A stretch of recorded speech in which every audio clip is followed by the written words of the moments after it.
स्वागत है आप सबका हमारे YouTube channel the last option में। तो आज हम देखेंगे फाइनाइट ऑटोमेटा विथ आउटपुट।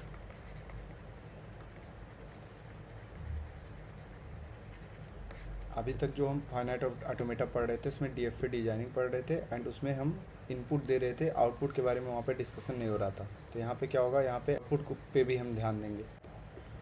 तो finite automata with output, finite automata दो तरह से हमने पढ़ा। पहले पढ़ा विदाउट आउटपुट एंड अब पढ़ेंगे हम विथ आउटपुट। तो विदाउट आउटपुट में क्या था कि फाइनाइट ऑटोमेटा था, इसमें हमने एक स्ट्रिंग दिया और हम चेक कर रहे थे कोई स्ट्रिंग एक्सेप्ट हो रहा है कि नहीं। तो अगर एक्सेप्ट हो रहा है कि नहीं, ये किस हिसाब से हम डिसाइड कर रहे थे कि वो हाल्ट कर रहा है फाइनल स्टेट पे या नॉन फाइनल स्टेट पे। तो अगर वो फाइनल स्टेट पे हाल्ट कर रहा था, इसका मतलब कि जो स्ट्रिंग है W वो बिलोंग टू L हो रहा था, उसको हम कह रहे थे कि वो एक्सेप्ट हो रहा है। एंड अगर वो नॉन फाइनल स्टेट पे हाल्ट कर रहा था तो W is not belongs to that language, then उसको हम कह रहे थे कि ये नहीं एक्सेप्ट हो रहा है फाइनाइट ऑटोमेटा द्वारा। तो इसके लिए हमने 3 मशीन पढ़ा, DFA पढ़ा, एप्सिलॉन NFA पढ़ा एंड NFA पढ़ा, NFA विदाउट एप्सिलॉन। तो इन तीनों मशीन थे इक्विवेलेंट। इस इक्विवेलेंट के वाले साइन का मतलब ये है कि आप एक मशीन से दूसरे मशीन में कन्वर्ट कर सकते हो बाय यूजिंग सम एल्गो और बाय डेफिनेशन। तो ये सब जो ये पहला वाला पार्ट है, ये सारा हमने पिछले वीडियोस में डिस्कस कर रखा है। तो आज के इस वीडियो में हम डिस्कस करेंगे कि फाइनाइट ऑटोमेटा आउटपुट के साथ कैसे वर्क करेगा। लाइक यहाँ पे हमने इनपुट में एक स्ट्रिंग दिया, जैसे यहाँ पे एग्जांपल है 011 हमने एक स्ट्रिंग दिया, उससे आउटपुट आया एंड आउटपुट में इधर क्या आया 100। तो इनपुट देने के बाद आउटपुट भी हमें मिल रहा है। मतलब अगर आप बात करो इनपुट टेप की, तो इनपुट टेप में 011 था, इनपुट दिया हमने स्ट्रिंग 011। अब यहाँ पे रीड हेड जो उसमें होता था विदाउट आउटपुट वाले फाइनाइट ऑटोमेटा में, यहाँ रीड हेड होता था। यहाँ पे आपका रीड और राइट दोनों हेड होगा। रीड और राइट हेड कहने का मतलब क्या हुआ कि यहाँ पे अगर आप 0 को रीड किए देन इसको आप राइट करके यहाँ पे आउटपुट दोगे। वहाँ पे आप सिर्फ रीड करते थे क्या क्या स्ट्रिंग हमें मिल रहा है, यहाँ पे आप उसको चेंज करके एक आउटपुट भी दोगे। उसके लिए 2 मशीन डिजाइन करेंगे, एक होगा मोरे मशीन एंड दूसरा होगा मिली मशीन। बीच में इक्विवेलेंट साइन का मतलब है कि हम Moore machine to Mealy machine भी कन्वर्ट कर सकते हैं एंड मिली मशीन से मोरे मशीन में भी कन्वर्जन कर सकते हैं। इधर जो मैंने इनपुट टेप के बारे में बताया वो आप यहाँ देख सकते हो। फाइनाइट ऑटोमेटा विदाउट आउटपुट के बारे में जो हम बात कर रहे थे, तो वहाँ पे इधर फाइनाइट कंट्रोल था, फाइनाइट कंट्रोल, और यहाँ ये रीड हेड था, और इधर एक ये है इनपुट टेप जिसमें जो हमारा इनपुट स्ट्रिंग है वो दे रखा है। लाइक यहाँ पे इनपुट स्ट्रिंग हमारा A, और जो लैंग्वेज है अल्फ़ाबेट है वो क्या है, A और B है। ठीक है, तो इस रीड हेड को हम 1 बाय 1 आगे बढ़ाते हैं एंड एक एक सिंबल्स को रीड करते हैं। और ये था जब हम विदाउट आउटपुट बात कर रहे थे। तो उस समय जो फाइनाइट ऑटोमेटा था उसमें क्या क्या टपल्स, कितने टपल, 5 टपल मशीन था। इसमें क्या क्या था, सेट ऑफ स्टेट था, लैंग्वेज था, set of symbols and transition function था, स्टार्ट स्टेट था और सेट ऑफ फाइनल स्टेट था। इसमें जब हम DFA की बात किए तो DFA में ट्रांजिशन फंक्शन क्या लगा था, transition function Q cross sigma, ये मैप्स हो रहा था किससे, Q से। Q क्या है, सेट ऑफ स्टेट है, सिग्मा क्या है, set of symbols, that is language, alphabet या लैंग्वेज कह सकते हो। और ये जब इन दोनों का क्रॉस कर रहे थे तो हमें वापस सेट ऑफ स्टेट मिल रहा था जो कि दूसरा। इसका मतलब क्या था कि DFA में जब आप किसी भी इनपुट सिंबल फ्रॉम सिग्मा को रीड कर रहे थे फ्रॉम एनी स्टेट, देन हम किसी दूसरे स्टेट पे जा रहे थे। ठीक है, तो वही है Q क्रॉस सिग्मा से Q। ठीक है, NFA में क्या हुआ, सिग्मा था लेकिन सिग्मा में एप्सिलॉन भी आ गया था, तो यहाँ बन गया था Q cross sigma with epsilon और विदाउट एप्सिलॉन, क्योंकि NFA में 2 प्रकार के थे, एक NFA विथ एप्सिलॉन, एक NFA विदाउट एप्सिलॉन। लेकिन यहाँ पे जो राइट साइड में जो मैप होके जिसमें हम जा सकते थे वो 2⁻Q था, मतलब पावर सेट में हम कुछ भी जा सकते थे। इधर 2⁻Q, इधर Q था, इधर 2⁻Q। तो ये पहला वाला पार्ट हम पढ़ चुके हैं प्रीवियस लेक्चर्स में। तो अभी हम पढ़ेंगे फाइनाइट ऑटोमेटा विथ आउटपुट। इसमें क्या है, जो आप देखो अंतर इसमें कहाँ हुआ है कि ये जो है इनपुट अल्फ़ाबेट यहाँ पे ए कॉमा बी लिए थे, यहाँ 0,1 ले लिए, तो ये कोई अंतर नहीं है। यहाँ पे ए कॉमा बी हम ले सकते थे, तो वो 0,1 ले लिए। एंड फाइनाइट कंट्रोल में यहाँ पे रीड हेड था जो कि पॉइंट कर रहा था इनपुट टैब पर। यहाँ पे रीड और राइट हेड होगा और ये पॉइंट करेगा इनपुट और आउटपुट टैब, क्योंकि इसी टैब में हम आउटपुट भी जनरेट करेंगे। इस वजह से इस टैब को इनपुट या आउटपुट टैब दोनों कहा जाता है। और जैसे यहाँ पे इनपुट के लिए था सिग्मा, जो कि इनपुट अल्फ़ाबेट, ये इनपुट अल्फ़ाबेट था, इसमें आउटपुट भी आएगा तो आउटपुट अल्फ़ाबेट भी होगा जो कि इधर है डेल्टा। और इसमें आउटपुट के जो अल्फ़ाबेट होंगे वो रखे जाएंगे। तो जब फाइनाइट ऑटोमेटा विदाउट आउटपुट की बात कर रहे थे तो वहाँ पे हम कह रहे थे कि ये 5 टपल मशीन है, लेकिन अगर हम विथ आउटपुट की बात करेंगे तो यहाँ पे 7 टपल मशीन हो जाएगा। जो 5 पहले के थे वो तो रहेंगे ही, जैसे सेट ऑफ स्टेट रहेगा, अल्फ़ाबेट इनपुट अल्फ़ाबेट रहेगा, ये डेल्टा रहेगा, ट्रांजिशन फंक्शन है, क्यू नॉट रहेगा जो कि क्या है स्टार्टिंग स्टेट है, एफ रहेगा, एंड डेल्टा ये ट्रायंगल वाला, ये डेल्टा दूसरा है, ये आउटपुट अल्फ़ाबेट है, एंड ये लेमडा रहेगा। लेमडा क्या है? आउटपुट फंक्शन है। इनपुट फंक्शन के लिए हम ट्रांजिशन फंक्शन यूज़ करते थे, आउटपुट फंक्शन के लिए हम लेमडा यूज करेंगे। तो अब लेमडा हमें डिफाइन करना होगा for the both machines like Moore machine and Mealy machine. तो मोरे मशीन की बात करें तो मोरे मशीन में जो लेमडा होगा वो इक्वल होगा Q maps to delta, and Mealy machine में जो लेमडा है वो होगा कि क्यू क्रॉस इनपुट अल्फ़ाबेट, और ये मैप करेगा किस से? डेल्टा से, जो कि आपका आउटपुट अल्फ़ाबेट है। तो यहाँ पे सिर्फ आपको स्टेट जो है सेट ऑफ स्टेट है वो मैप कर जाएगा आउटपुट अल्फ़ाबेट से। यहाँ पे set of state with set of input symbol ये मैप करेगा विथ आउटपुट अल्फ़ाबेट से, सेट ऑफ आउटपुट सिंबल से। तो अगला देखते हैं डिफरेंस क्या है मिली मशीन में और मोरे मशीन में। तो मोरे मशीन क्या है? It is DFA along with output. Moore machine भी ये क्या है? DFA ही है विथ आउटपुट, जिसमें कोई भी फाइनल स्टेट नहीं होता, क्योंकि यहाँ पे हम आउटपुट जनरेट करते हैं। जो पहले हम पढ़े थे फाइनाइट ऑटोमेटा विदाउट आउटपुट, उसमें क्या होता था? एक फाइनल स्टेट होता था जहाँ हम बताते थे कि कौन कौन से स्ट्रिंग यहाँ पे एक्सेप्ट हुए हैं, कौन कौन से नहीं। बट यहाँ पे जब हम विथ आउटपुट की बात करेंगे तो कोई भी यहाँ पे फाइनल स्टेट की बात नहीं होगी। और सेम चीज़ मिली में भी ये DFA है जिसमें आउटपुट रहेगा और कोई भी फाइनल स्टेट नहीं होगा। और ट्रांजिशन फंक्शन, क्योंकि DFA है तो ट्रांजिशन फंक्शन सेम रहेगा। क्यू क्रॉस सिग्मा जो है ये मैप होगा क्यू से। यहाँ पे क्या है? क्यू क्रॉस सिग्मा मैप होगा क्यू से। तो ये दोनों में क्योंकि दोनों DFA है तो दोनों का ट्रांजिशन फंक्शन सेम होगा।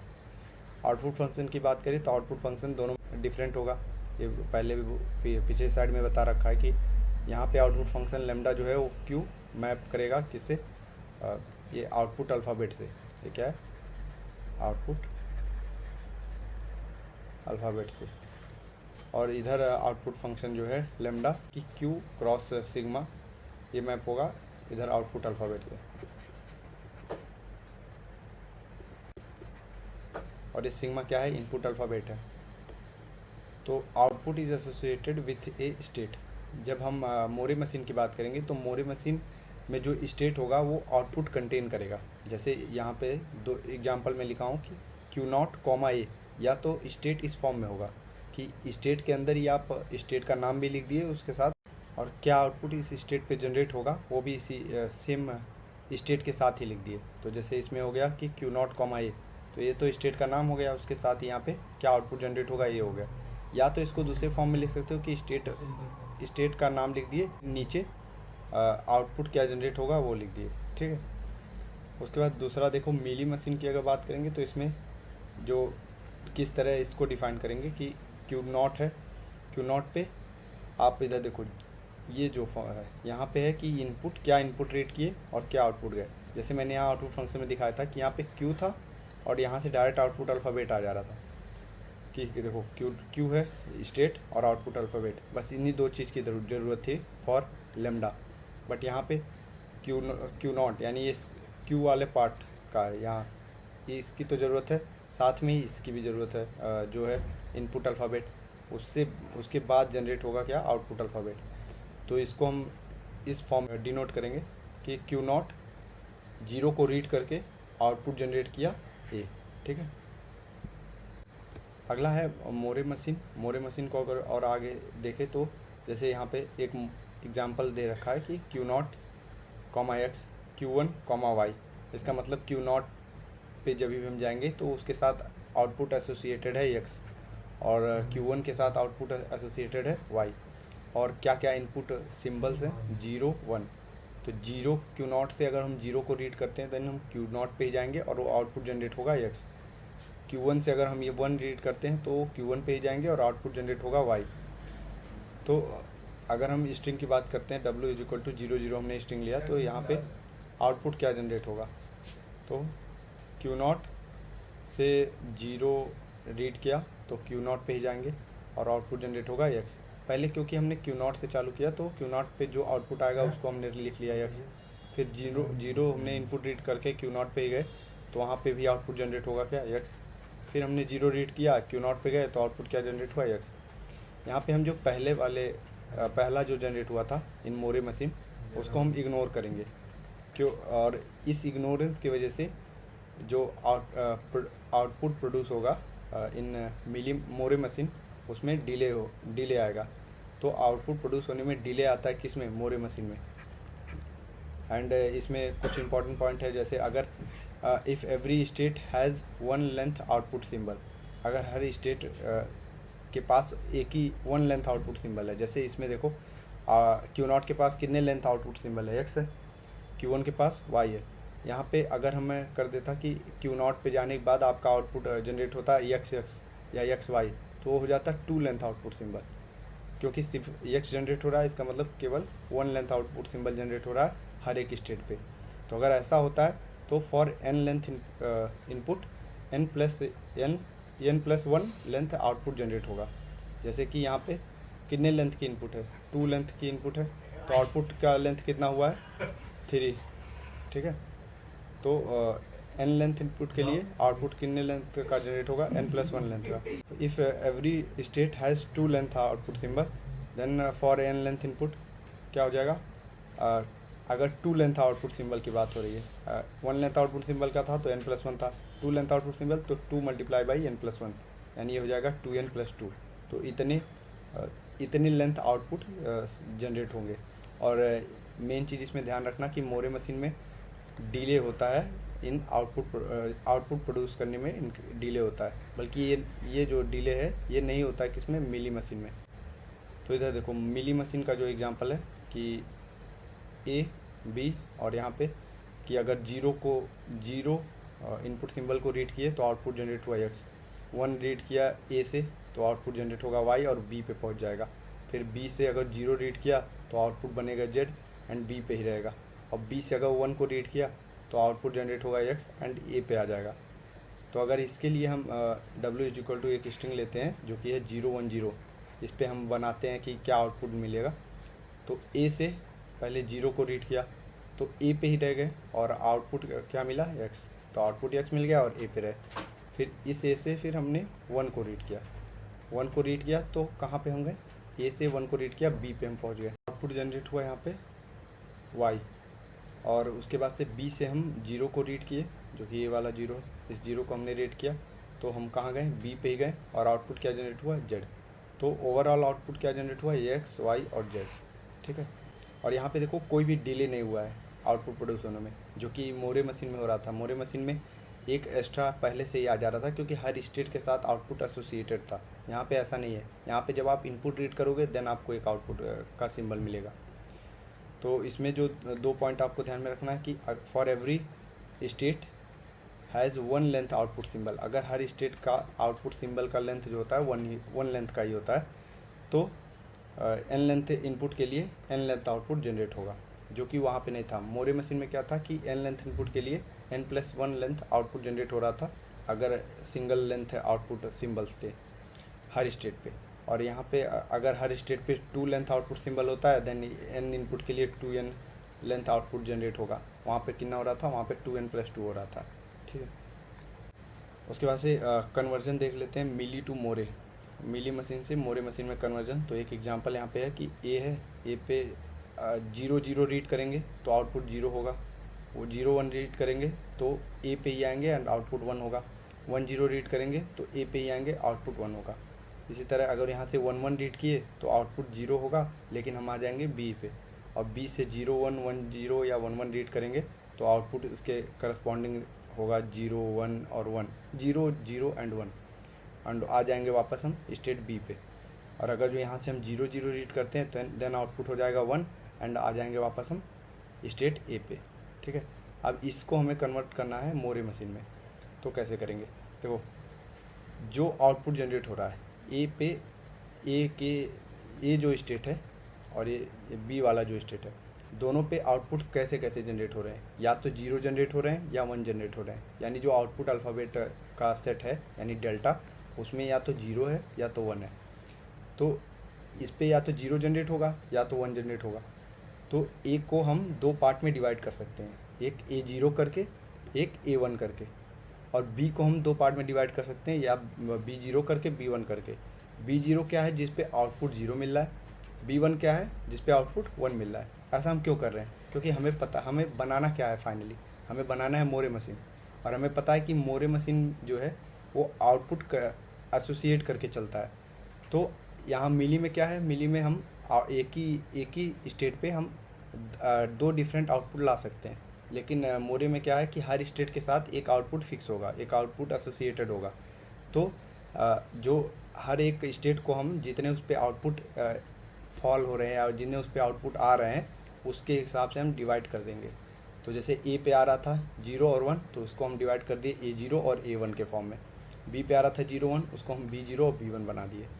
बाकी उसके बाद कुछ नहीं करना है कि जैसे ए से 0 0 रीड करने पे 0 आउटपुट प्रोड्यूस हुआ और ए पे रहा, तो 0 0 से A0 पे ही डाल दिया।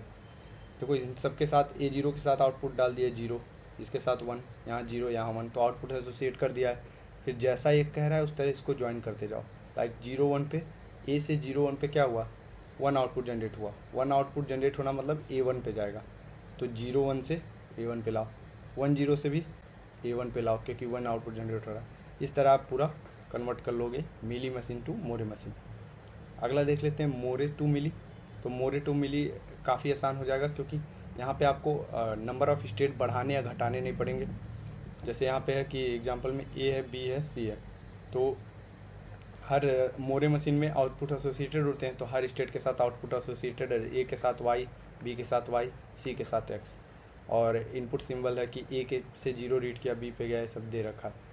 तो अब क्या करना है कि ए के साथ जब ए से 1 को रीड किया तो ए पे ही आया है, तो ए से 1 को रीड किया, ए पे ही आए, और वहाँ के उसके साथ आउटपुट हम एसोसिएट कर दिए वाई। यहाँ पे आउटपुट इसको इनपुट सिंबल के साथ आउटपुट डाल दिए। तो सिंपल, और 0 से रीड करके बी पे आए, बी पे लाओ। सारा कुछ जैसे है ट्रांजिशन वैसे ही रखना है, बट आपको साथ में ट्रांजिशन के साथ में जैसे 0 स्लैश करके आपको आउटपुट एसोसिएट कर देना है। यहाँ वाई एसोसिएट कर दिया, यहाँ 0 वाई, यहाँ 1 एक्स कर दिया, क्योंकि 1 से बी से 1 को रीड करके एक्स पे गए, सी पे गए थे, जो कि एक्स आउटपुट जनरेट कर रहा था। तो इस तरह आप मोरे टू मिली भी कन्वर्ट कर लोगे। तो फाइनली आप कह सकते हो कि जो मिली मशीन होता है और मोरे मशीन दोनों इक्विवेलेंट होता है, क्योंकि हम मिली टू मोरे भी कन्वर्ट कर सकते हैं एंड मोरे टू मिली भी कन्वर्ट कर सकते हैं। इस वजह से दोनों मशीन आपस में इक्विवेलेंट होते हैं। And Mealy to Moore convert करने के लिए जो यहाँ पे लिख रखा है कि divide each state into multiple state by looking at output at incoming edges. जैसे मैंने वहाँ देखा था कि ए पे कौन कौन से एजेस आ रहे हैं, तो 0 के आ रहे थे, 1 के आ रहे थे, तो उसको मैंने डिवाइड कर दिया A0 A1 के पार्ट में। वही चीज़ यहाँ दे रखा है। तो जितने हर एक स्टेट पे जो जो इनकमिंग एजेस होंगे उस हिसाब से आप डिवाइड कर दोगे, मल्टीपल एक स्टेट को मल्टीपल स्टेट के फॉर्म में कन्वर्ट करके उसको आप मिली टू मोरे कन्वर्ट कर लोगे। एंड मोरे स्टेट में सिंपल है कि copy output of state to its incoming transition. बस जो आउटपुट निकल रहा था उसको इनकमिंग ट्रांजिशन के साथ लगा देना है, बस आपका मोरे टू मिली कन्वर्ट हो जाएगा। इसी के साथ ये वीडियो को समाप्त करते हैं। अगले वीडियो में हम पढ़ेंगे कि क्या होता है ग्रामर। और इसमें रेगुलर ग्रामर को हम पहले देखेंगे, धीरे धीरे उसके बाद से हम देखेंगे पुश डाउन ऑटोमेटा यानी CFG, context free grammar, then context sensitive grammar, उसके बाद अनरिस्ट्रिक्टेड ग्रामर। तो ये सब आगे आएंगे। अगले वीडियो में हम रेगुलर ग्रामर के बारे में पढ़ेंगे। तो तब तक के लिए बाय, थैंक्स।